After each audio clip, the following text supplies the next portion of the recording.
বেহেশতের মধ্যে সবচেয়ে সৌন্দর্যমণ্ডিত সবচেয়ে দামি যে জায়গাটা, এই জায়গাটার নাম কি? মাকামে মাহমুদা। সুবহানাল্লাহ বলেন না? এই মাকামে মাহমুদা আমার নবী, আপনার নবী, দয়াল নবী মুহাম্মদুর রাসূলুল্লাহ সাল্লাল্লাহু আলাইহি ওয়াসাল্লামের জন্য বাজেট করা হয়েছে। সুবহানাল্লাহ। আল্লাহ পাক রব্বুল আলামিন বলেন, ওয়া মিনাল লাইলি ফাতাহাজ্জাদ বিহি নাফিলাতাল লাক আসা ইয়াবআসাকা রাব্বুকা মাকামাম মাহমুদা। বনি ইসরাইল আয়াত ৭৯। আল্লাহ রাব্বুল আলামিন বলেন, ওয়া মিনাল লাইলি ফাতাহাজ্জাদ বিহি নাফিলাতাল লাক। ও নবী সাল্লাল্লাহু আলাইহি ওয়াসাল্লাম, রাত্রি যখন গভীর হয়ে যায় উঠে যান।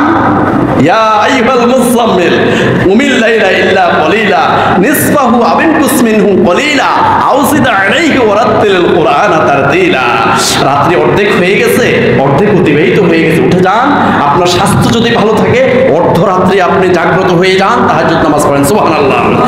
আর যদি স্বাস্থ্যে না কুলায় রাত্রে ৩ ভাগের ১ ভাগ, আর যদি স্বাস্থ্যে তাও না কুলায় অন্তত রাত্রের শেষ ভাগ অর্থাৎ ৪ ভাগের ১ ভাগ আপনি জাগ্রত থাকিয়ে তাহাজ্জুদ পড়েন। সুবহানাল্লাহ। ইয়া আইয়ুহাল মুযাম্মিল কুমিল লাইলা ইল্লা কলিলা নিসফাহু আও ইনকুস মিনহু কলিলা আও জিদ আলাইহি ওয়া রাত্তিলিল কুরআনা তারতিলা। আল্লাহ পাক রব্বুল আলামিন বলেন, ফাতাহাজ্জাদ বিহি নাফিলাতাল লাক আসা আইয়াবআসাকা রাব্বুকা মাকামাম মাহমুদা। ও নবী সাল্লাল্লাহু আলাইহি ওয়াসাল্লাম, আপনার উপরে আমি অতিরিক্ত একটা আমল আমি অর্পণ করেছি। সে আমলটা হলো তাহাজ্জুদের নামাজ। আপনি তাহাজ্জুদের নামাজ পড়বেন, আর তাহাজ্জুদ নামাজ পড়ে আমার সাথে আপনি বন্ধুত্ব করবেন, আমার সাথে আপনি গোপনে কথা বলবেন। এটার বিনিময়ে আপনাকে মাকামে মাহমুদা দান করব। সুবহানাল্লাহ বলে। বেহেশতের সবচেয়ে প্রশংসিত স্থান, যে স্থানটা, যে এলাকাটা, যে জায়গাটার প্রশংসা সবাই করবে, crore crore million billion trillion অক্টালিয়ন মানুষ সবাই ওই জায়গাটার প্রশংসা করবে। সুবহানাল্লাহ।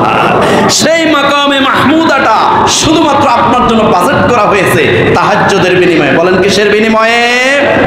তাহাজ্জুদের বিনিময়ে।